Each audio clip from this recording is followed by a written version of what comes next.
Hello everyone, welcome back and this episode of I guess Bitcoin trade. I don't know what to say, but sorry if this is not up to your par, but for some reason this video is not loading, so I'm just gonna start from where I think it's kind of really pertinent. So let's go ahead and start. And this is a video that I wanted to show, but it won't load for some reason.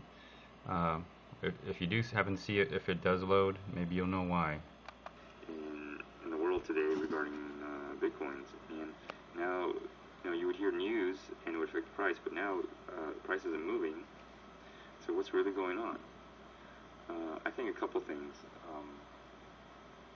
I think people are starting to really just use the exchanges as a pricing mechanism, pricing indice, and they're trading peer-to-peer now. I think it's becoming more and more. Bitcoins are being used more and more in the physical world on a peer-to-peer level than maybe perhaps on a virtual level through the exchanges. And I think that's a big step because we can use these prices. You can use the exchanges for pricing purposes. We don't necessarily have to actually trade in these virtual exchanges. And I think that's a big, I think that's a progression that you're going to see from virtual into the physical world. And so I think a lot of people are picking up on that and saying, this is open source, this is an open market, so we should trade like it is.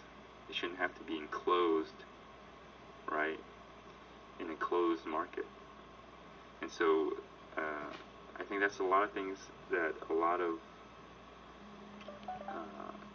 people are going to be doing, and also trying to keep doing. You got to keep trading with each other, or in a peer-to-peer level, because that's what's gonna protect you, first of all, and secondly, I think it really keeps the system honest. That it's not, Bitcoins are not enclosed and enclosed exchanged. That it's an open, and not necessarily that you have to actually even use that exchange. You're just using the price, but you're trading amongst each other. So things don't really get, things don't show up in here, but in the physical world, it shows up. If you're really trading, you know that, you're negotiating your own price. You're doing your own things.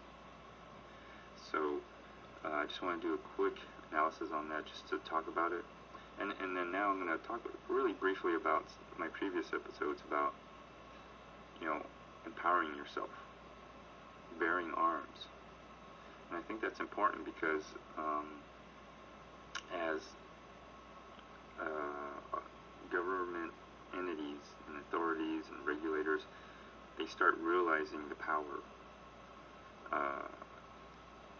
of Bitcoin and its potential, and in some sense how life-altering, how revolutionary this Bitcoin is, or cryptocurrencies, that they're going to want to take control. I guess that's kind of what I'm seeing is I'm seeing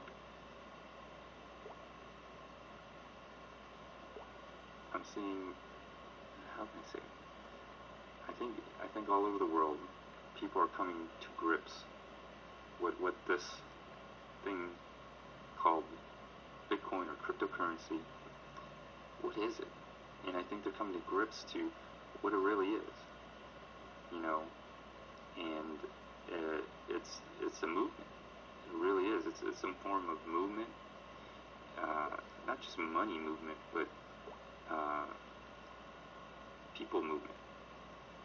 And if you've been watching my last episode, if you're a real person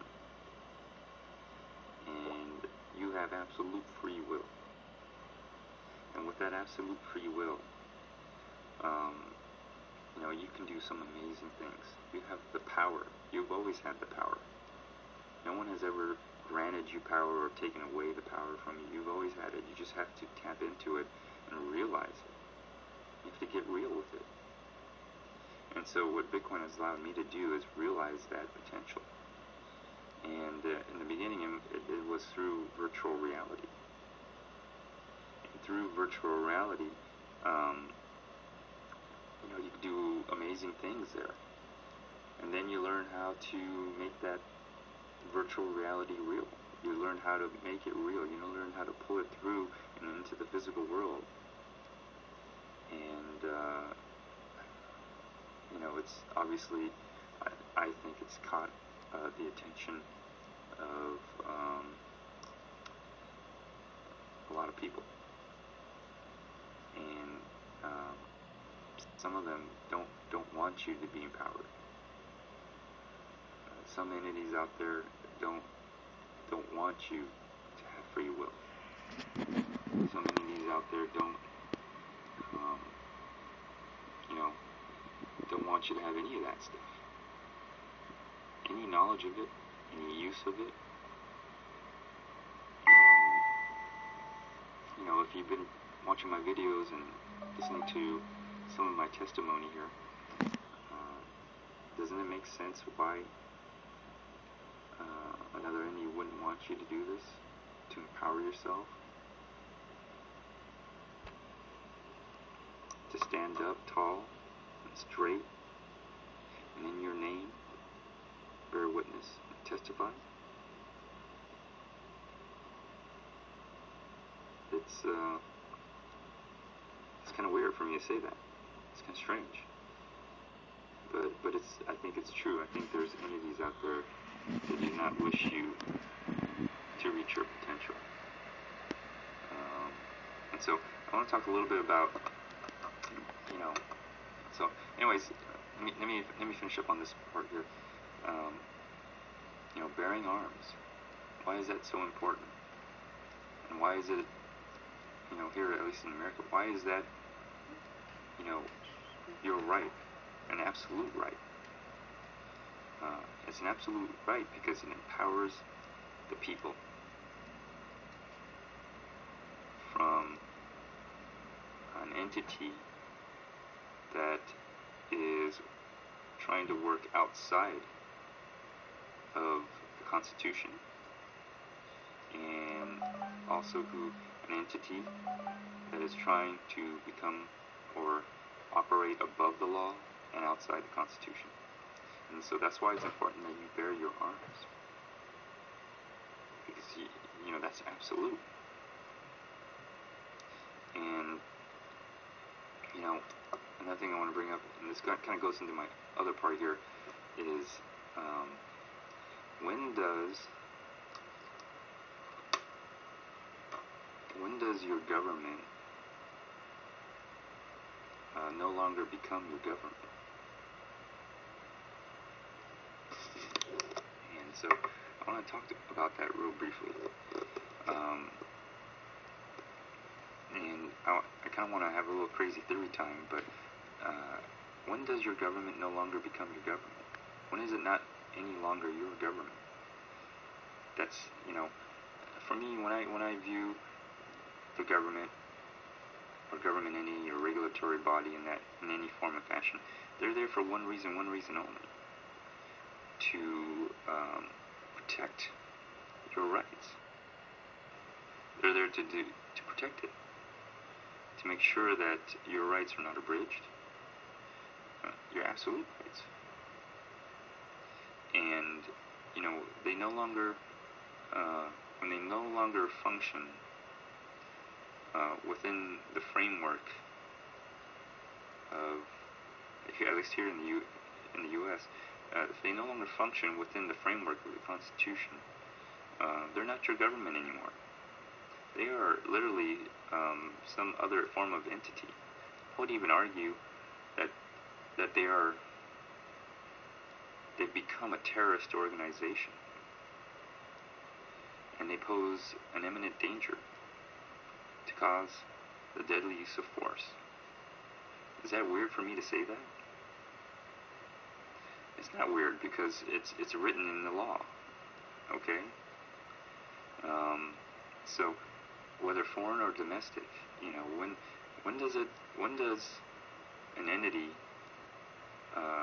become a terrorist organization? When they work outside the Constitution and outside the law. They try to work above the law. They try to think they're above the law, actually. So, there's a lot of things at peril here. And there's a lot of things that are in jeopardy. So, that's just what I see. That's what I'm seeing. And, that's just what I'm trying to tell you. And it's hard to believe, you don't think like something like this could happen. You think like you're being taken care of. You're being watched over. Don't worry. They're, as long as I do what they say, they're not going to harm you or hurt you. That's not the case. That's never the case. Becoming complacent can be the worst thing you could possibly ever do. So taking no action is just as good as taking an action against your rights. So,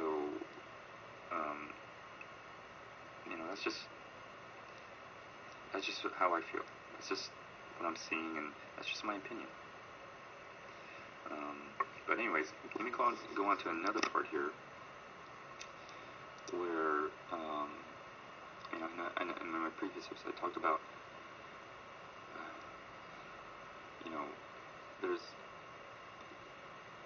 it's so hard to steal Bitcoins, because remember, you have to give someone your Bitcoins. That they're using instruments, people are starting to use instruments created by the financial institutions to steal your Bitcoins now. So they're using the instruments of, I would say, the evil emperor, the dark overlord. They're using, that's the weapons, that's the weapon of choice for those people, because they created it. And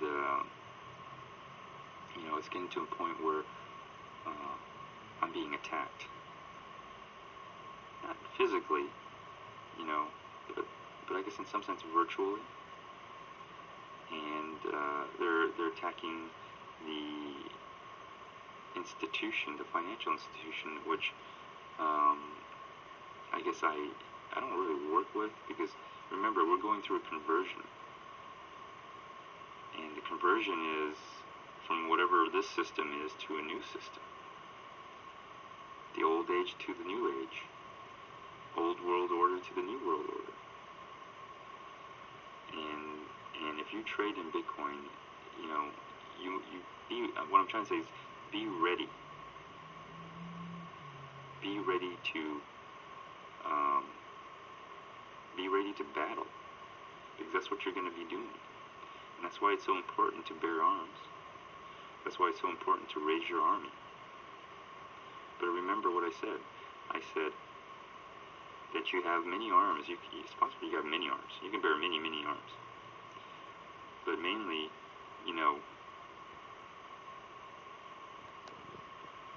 which arm are you going to use? The arm of justice or the arm of forgiveness? So, anyways, I guess that's all I have to say. I mean, I just want to talk about that one particular point because,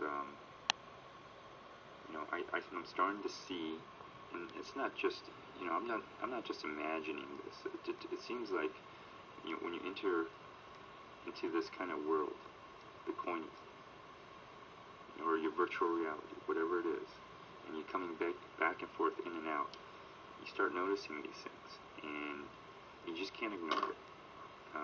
It's something that you just can't, seeing is believing, and when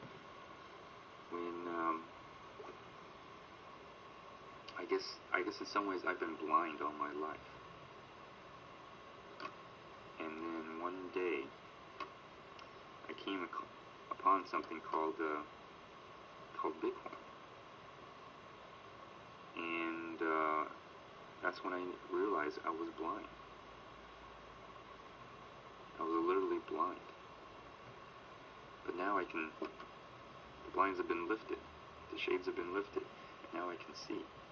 I can see everything for what it is. I mean, that's the way I feel. It's kind of weird to say that. I can see everything for what it is and call it out. And it's kind of weird that you can call these things out and say what it is.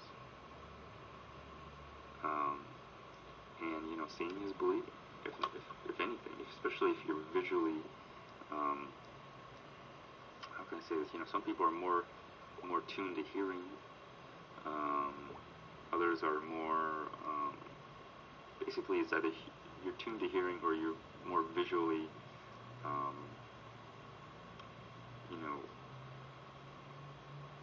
responsive, I guess, through what's your dominant modality, pretty much. So, whatever your dominant modality is, that's how you're going to receive a lot of this information, and things are going to seem different after you start trading, after you immerse yourself in Bitcoin. And I guess if anything I want to say is, for people who don't understand this, in order to understand it, you have to experience it. And that's something that, although I try to explain it, I try to say it, I make a video on it, whatever, but maybe not, a lot of people are also deaf. I mean, I know you can hear and everything, but you can't hear me and what I'm trying to say. There's just some people, because I was deaf. I was blind and deaf. I mean, it's kind of weird to say that, but now that I look back, everything's 2020 hindsight. So I guess that's just something I want to share, because it's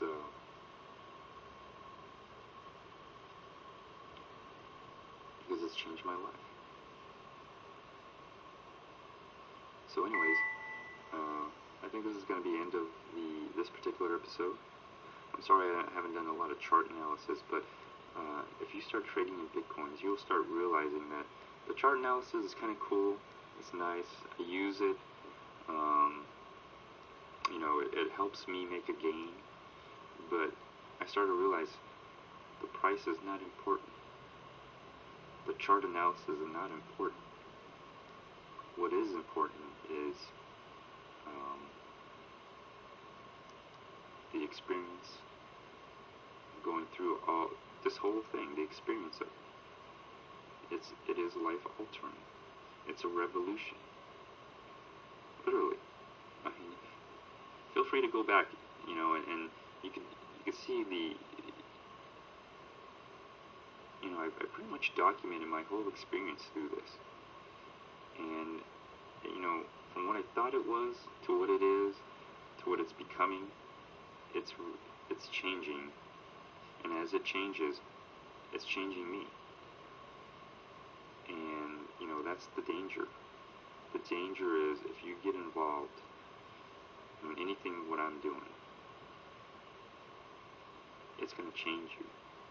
If you come in here thinking that you're, going to destroy this movement, it may change your life, where you don't believe this, but I would just say try it out.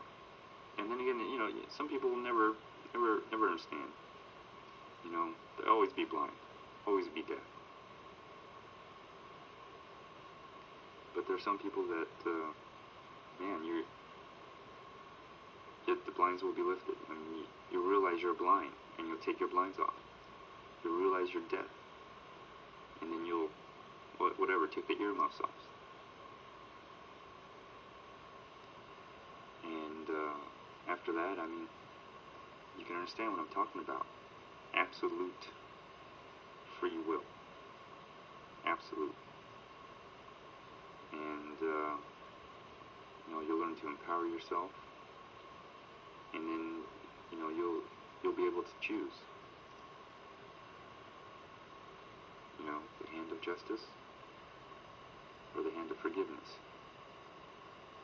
You'll be able to make that decision, and you'll be able to make that difference. And that power is within each and every one of you. Now, some of you already may know that because you've been trading. You've been immersed in Bitcoin for so long that what I'm telling you is not nothing new. You're like, finally you get it. I mean, that's what you're telling me. But for others,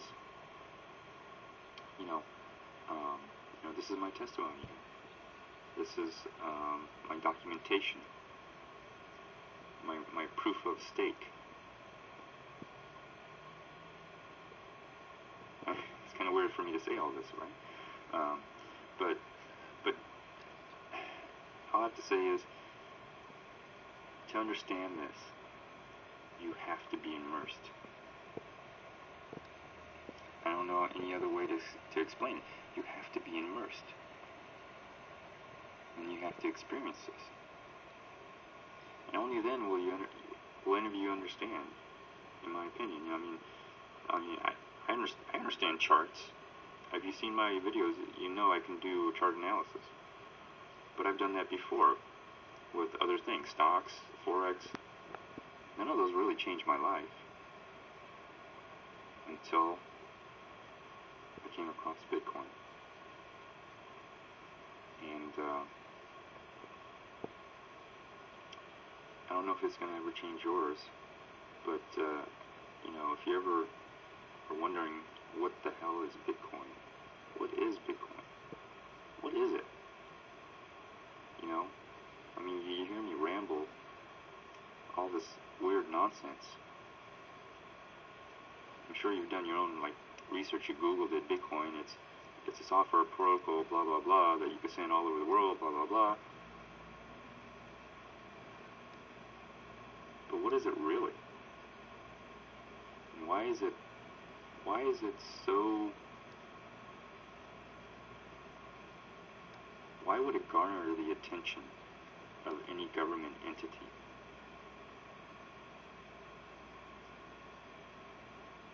I mean, other than supposedly the crime, the money laundering, funding of terrorists and all that, other than that, really, there's already money around, like real money.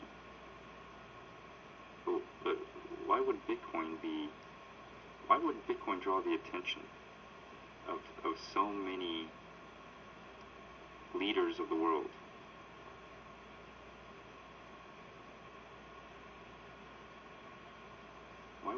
Why would countries ban something that doesn't even exist? Excuse me. Isn't that kind of weird? Don't you think there's something going on here? More than meets the eye? Anyways, I talked long enough. I really wanted this to be like 15 minutes. Obviously, it's gotten longer. But, I guess I'll conclude this episode. Feel free to like, dislike, leave a comment, even do a video response. Until next time, stay tuned. Hello everyone, welcome back to this episode of Bitcoin. Well, that was it. That was the video, and for some reason it won't load up, but I guess I made a video of a video through a video. That typically, I guess that's my style. I don't know what to say. So I'll go ahead and load this up, and again, feel free to like, dislike, leave a comment, even do a video response. Until next time, stay tuned.